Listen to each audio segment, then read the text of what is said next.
Yes, villagers. Today we're going to be talking about 4 questions that you need answers to before you decide to go for marriage. So if you're thinking about jumping a broom even remotely, you're in the right place. If you're new to this channel, welcome to our village.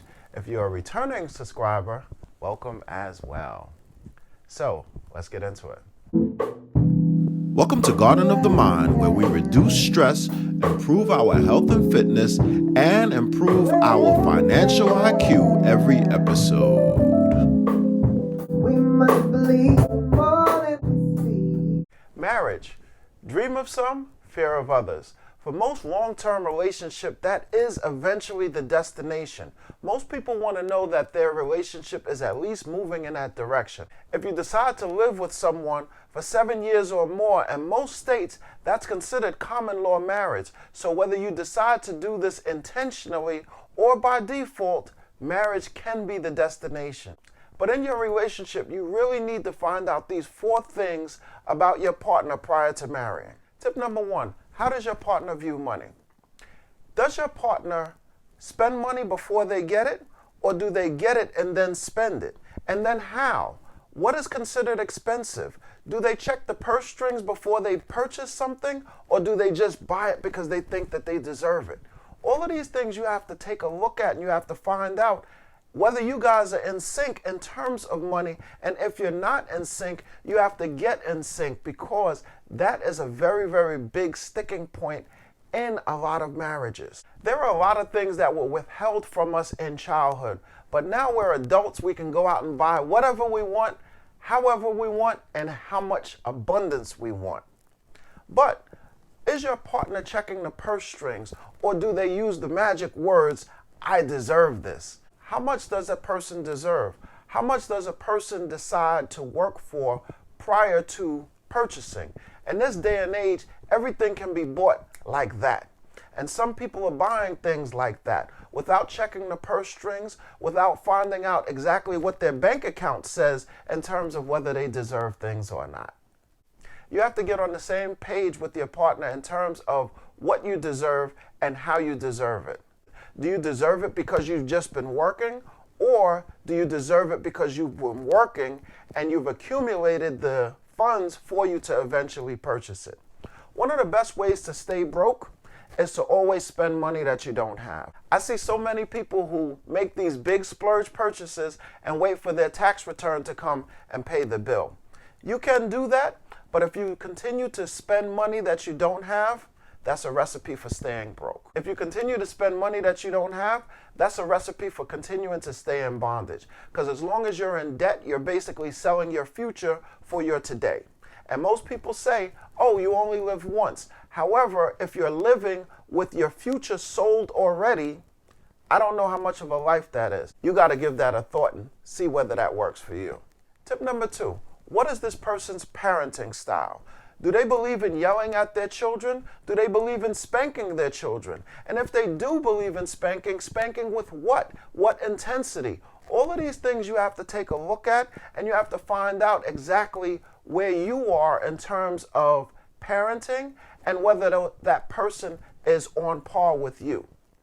One of the best ways to find out a person's parenting style is ask them questions about how it is that they were raised. Talk to their parents, talk to their siblings, and then find out what this person feels about the childhood that they were raised in. Tip number 3, what is this person's level of commitment? I believe commitment is stronger than love. Why? Because love changes throughout the time that you are with a person. The same intensity that you feel love does not stay the same throughout the entire time that you are either together with a person or that you're married. You have to have something to weather the storm. A lot of the times I hear so many couples who are divorced who say, we still love each other. Love can start out on the level of a 10, and it can go down to a level of low. The only thing that really keeps you and another person together is your commitment to that person. If you say that you're going to be with a person no matter what, I think that's the beginning of a discussion for marriage. Now, I have what I call deal breakers. I think that those should also be discussed. I think that you and your partner should talk about your deal breakers. For every person, that's a little different. It reminds me of that 90s song by Meatloaf that says, I will do anything for love, but I won't do that. What is your that? What is it that you would not move forward in a relationship if this particular dynamic exists? These are things that you have to ask yourself, and they're an individual thing. It's based on exactly how you grew up and what it is that you've seen from what it is that you don't want to deal with. Have a discussion with your partner about these things. They can be very important. Tip number 4, what is their spiritual life like? What is your spiritual life like? Are the two of your spiritual lives in sync? When do they worship? Do they worship on a Sunday? Do they worship on a Saturday? Do they worship on another particular day? You have to figure these things out. You have to get answers to these questions because it's going to determine exactly how your partner spends a particular day of the week, every week moving forward. Or maybe not. Some of them may go consistently, inconsistently. Whatever the case may be, that's a very, very important portion for you to explore, especially if you decide to put children in there. Once you add children to the situation, I think it takes on a totally different level of seriousness. There are certain things that you might have been able to deal with as a couple. However, you have in your mind how you want this child to be raised, exactly what religious ceremonies you would like them to take part in. And usually those are our fantasies. And we think about when we have the perfect person, they're going to also just join into exactly what it is that we've already thought about and came up with. However, they have an input and their way of thinking may not be yours. So you have to really, really communicate with each other.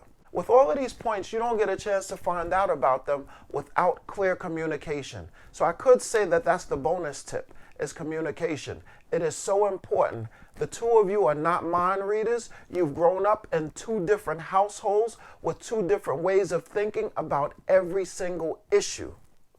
The only way that you know exactly what the other one is thinking is if they tell you. So communication is extremely important. If you like this video, please give it the thumbs up. If you like this channel, please subscribe. If you want to know when I post, which is Monday, Wednesday, and Friday, but not last Friday because I was getting back from Jamaica. So my apologies on that. But if you want to know when I post, please click on that notification bell so you will be one of the first people to know exactly what it is that was said here. And remember, thoughts are actions, words have power, and actions have consequences. I'll see you for our Wealthy Wednesdays portion where we'll be talking about moving in together. I'll see you then.